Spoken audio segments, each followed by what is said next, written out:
That's why I don't be going to them puffy parties. They can hug you from the front and the back at the same time. Crazy, the feature came about. I was just in the Bahamas. Shit was mad random. Diddy was in the Bahamas working on the album. I went over to where they were staying. They had a set up there in the studio. You know, for real, because it seems like a thing. I It's miss his partying birthday with party, Puff, man.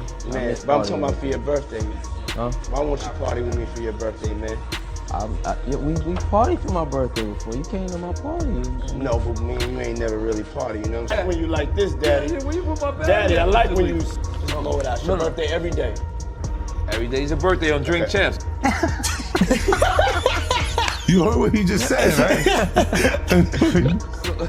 So Fab, how was your birthday, man? What was your wish?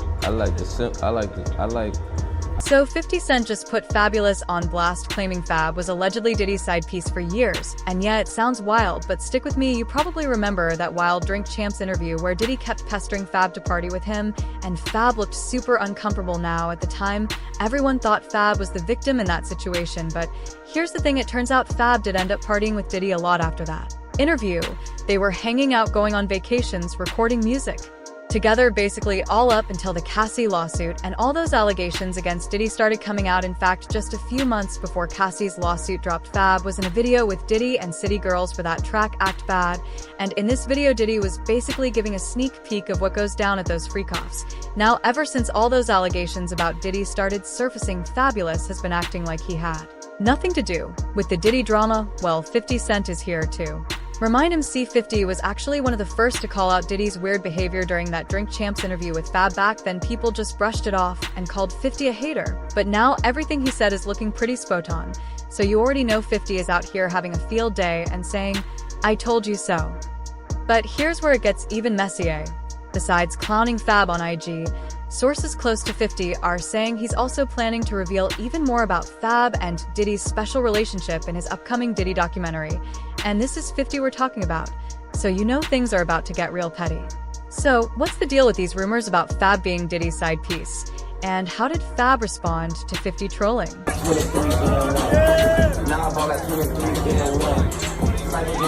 Alright, so 50 Cent just came hard for Fabolous this week, dragging up that infamous Drink Champs interview that Fab probably hoped everyone forgot about. 50 posted a clip from the interview on his Instagram, and in the caption, he called out Fab and all the other rappers who spent years letting Diddy talk to them crazy, and never said a word. 50 wrote, "See how they was all acting like everything normal because they looked up to Diddy. I was saying this dude's a fruit pop, so I'm a hater now." Some fans in the comments were quick to defend Fabolous, saying he was not with it like at all, and that his body language was loud. And while that may be the case, it turns out that Fabolous continued spending time around Diddy, and yes, they even partied together after this interview, so he couldn't have been that uncomfortable. But just in case you missed it, here's the backstory. Back in 2017, Diddy showed up uninvited to a Drink Champs interview with Fabolous and Jadakiss, and when Fab was talking about spending his birthday with his kids, Diddy suddenly jumped in asking if he missed partying with him that day. So Fab, how was your birthday, man? What was your wish for this year? Health, My birthday was cool. wealth, Yeah. knowledge itself. Watch I like that man over your cake, brother. I like vibes. You know what I mean? I like a good vibe more than like wanting for anything. Like, you know what I mean? So I got a cool vibe. I spent some of the time with my kids. I went out, grabbed a bag, and spent some more time with my kids. You know what I mean? I felt like I was a milestone age. I might have a party and we had parties, but I was more like just trying to just vibe, like just see where I look back on where I became. Did you miss me though? For real, because it seems like a thing. I It was miss his partying birthday with party. Puff. Diddy then kept pushing Fab to explain why they never partied together, and you could tell Fab was super uncomfortable. He basically avoided looking at Diddy and just stared at his plate for the rest of the interview. For your birthday, Huh? why won't you party with me for your birthday, man? We partied for my birthday before. You came to my party. No, but me and you ain't never really partied. Oh, and get this. During that same interview, Diddy called "Oh Daddy" a bunch of times and even made him blow out the birthday candles. Now, O went along with it, but he made sure to blow them out from the side of his mouth. Mr. Lee, Yeah, I love this drink. Where you put my champs with you. I bag like at? when you like this, Daddy. Yeah, where you put my bag Daddy, at, I like Mr. when Lee? you It's scrambling right and here. scraping. No, I got I notes like and that. shit. You know, I'll be practicing. I got Yeah, notes there you and go. shit. Got your notes. Okay, yeah, I'm not gonna go over with that one. Make a that wish. one. Just blow it out. It's your No, no. birthday every day. Every day's a birthday on Drink Okay. Champs, goddammit. I'm in. Okay. I got notes now. I'm trying to get my life together. It's crazy how all these men were too scared to call out Diddy for years, but now everyone's asking why Cassie stayed with him. Makes you wonder how many of them were involved in all that freak-off mess behind the scenes. Anyway, back to Fabolous. So after that Drink Champs interview, where Fab looks super uncomfortable, you'd think he'd avoid Diddy and his parties at all costs, but nope, Fab actually went to a whole bunch of Diddy's parties after that end. November 2021, Fab even shared on IG that he went up to one of Diddy's parties, but things got so wild he had to sneak out by pretending to go to the bathroom. On his IG stories, he wrote, "I told Diddy I was going to the bathroom and slid once it was 7 a.m. This dude was still turned."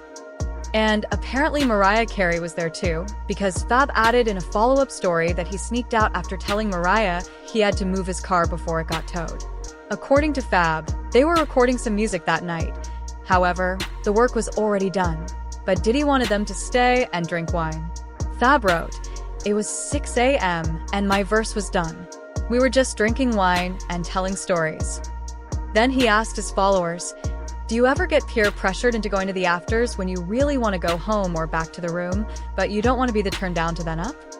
One more question: you ever said he was going to the bathroom and left, but what's crazy is that even after all that, Fabolous still kept partying with Diddy, and he also collaborated on Diddy's last album, Love Off the Grid, so clearly whatever went down, Fab stayed close to Diddy way longer than people think. In fact, here's Fabolous at a party hosted by Diddy in New York City on September 15th, 2023, just weeks before Cassie's lawsuit dropped, but here's where the story takes a darker turn. Some sources have been saying that Fab probably felt like he didn't have much choice but to keep partying with Diddy because Diddy allegedly had some disturbing footage on him. Now, this isn't confirmed, but the streets are talking about one of those parties where Diddy supposedly spiked Fab's drink, and then either Diddy or one of his male ex-workers did something to Fab, basically victimizing him, and allegedly Diddy was filming the whole thing. But it gets even more sinister when you remember the backstory about Ray J, who publicly threatened he would send a man to grape Fabolous. Now fans are connecting the dots and speculating that Ray J was actually talking about Diddy. For years, rumors have been flying that Ray J was kind of an industry runner boy doing dirty work for powerful people, and Ray actually kept close ties to Diddy. There's plenty of footage of him hanging at Diddy's place. The gang in the south side. Alright, don't forget where you come from. Yeah, love. Guy in the building. Hey yo. Guy right here, one of the hip-hop entrepreneur, young legends. He's in my gang. He gets money. Yes, he does. Yes, I'm inspired though, God is. And then after Diddy got arrested, Ray J made some bizarre comment on his new show where he kind of tried to distance himself from the whole thing. Give somebody for taking some. But what's crazy is that Ray J is now criticizing people for making jokes about the Diddy situation when a few years back, he was out here threatening Fabolous with assault. So here's what happened. Ray J and Fabolous have actually had tension for over a decade now, and it all started because of a clip that surfaced of Ray singing at Floyd Mayweather's house during an HBO special. I've got a serious concert that we got to attend to. Concert in my living room. You know, that's how we do. 124/7. Everybody, I'm gonna grab somebody hand.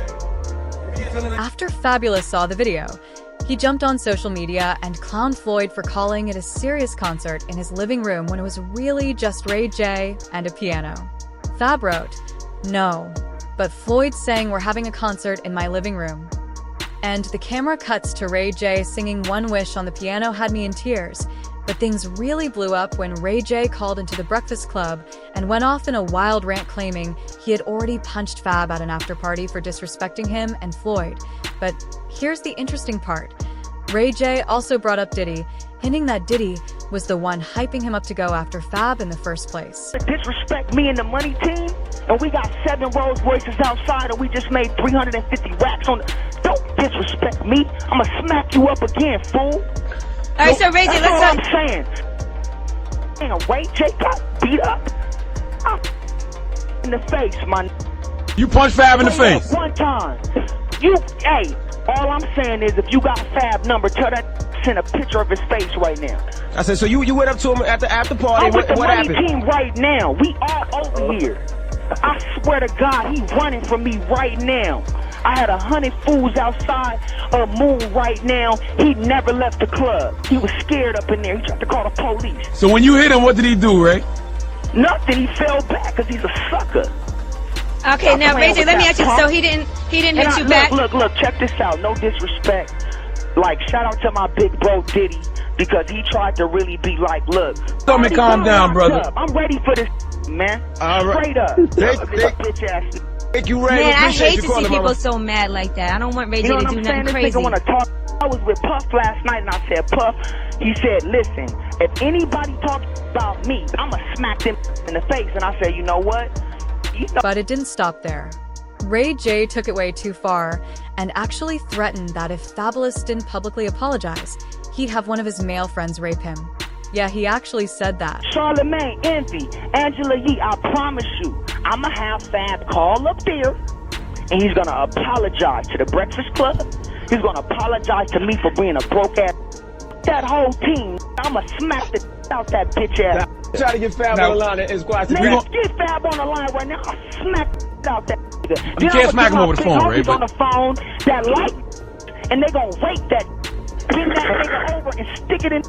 All right. So the next day, Fabolous called in to clear the air. He denied ever getting punched and definitely didn't apologize. Instead, he hinted that Ree might have been high and said the whole thing got blown way out of proportion. It's been a war between Ray J and me. You know what I'm saying? It's high and coked up or on pills and, you know, his rant, I heard this hilarious to me. First and foremost, joke to me. Like, it's not, I'm taking it serious on the side of where he thinks that I'm that he should do that too, but I'm laughing at his whole character. Like, there's nobody that believes Ray J is gangster to that point unless he gonna prove it. So at this point now, he's gonna have to prove all of this funny that he was saying on World Star. On the Breakfast Club. But it's like, yo, don't, because while he's talking to me, he's like touching my shoulder and like tapping me on the chest and like, you know, just talking. So I'm like, yo, if you're serious, like, let's this end this. Like, first of all, don't touch me no more. Don't touch my body in any form or way. Don't touch me. So he's like, what you mean don't touch you, Fab? And I said what I just said. Don't touch me. You know what I'm saying? And then from there he leaned back and then he like pushed off of me at my chest. So then when he pushed off of me, I jumped back to him and I grabbed him up. So I grabbed him up. It was no fight. It was no swing. This whole story that he made up, that whole Tupac rant about him swinging on somebody and all that shit. Fabolous also addressed Ray J, threatening to send a man to rape him. And he said, this says a lot about the kind of men Ree hangs around. And since Ree mentioned Diddy during that same rant, you already know folks started connecting the dots. Kind of niggas you roll with that say that rape and all that, but they're not anybody over here on this side. So now that old recording of Ray's threat is making the rounds again, and fans are wondering if he was actually talking about Diddy, especially knowing all the shady stuff Diddy's been accused of and how weird he's acted around Fabolous before. Let's bring it back full circle because all this noise resurfaced thanks to 50 Cent doing what he does best, stirring the pot and forcing the industry to look at what's been sitting in plain sight. And by the way, 50 is one of the few industry people who addressed that Drink Champs interview back in 2017 when it first came. Fabolous, and he goes, yo, but me and you, we ain't party. Like, we need to party. But I'm talking about for your birthday. Huh? Why won't you party with me for your birthday, man? Well, you came to my party. No, but we ain't never really party, you know what I'm saying? Eyes, brother. Man. Eyes. I understand. What you talking about? I get uncomfortable. Like, he said something to me one time, a long time ago. He told me to take me shopping. I looked at him like, what? We all know 50's been calling out Diddy's behavior for years, and people used to dismiss him as just being petty or hating, but now a lot of what he said is lining up with the allegations from the lawsuits, and it's all looking a little too real. So now that 50 brought up that whole Drink Champ situation with Fabolous again, insiders are saying he's not doing this just to troll. Apparently 50 is giving us hints of what he plans to include in his upcoming Diddy Do It documentary. Allegedly, this doc is going to include all the messy details about the celebs who went to Diddy's parties, the blackmail rumors, and the suspicious relationships Diddy had with certain rappers, including Fabolous. And now that 50 is putting the spotlight back on him, Fab's silence is loud. He hasn't addressed any of this, and that just makes the speculation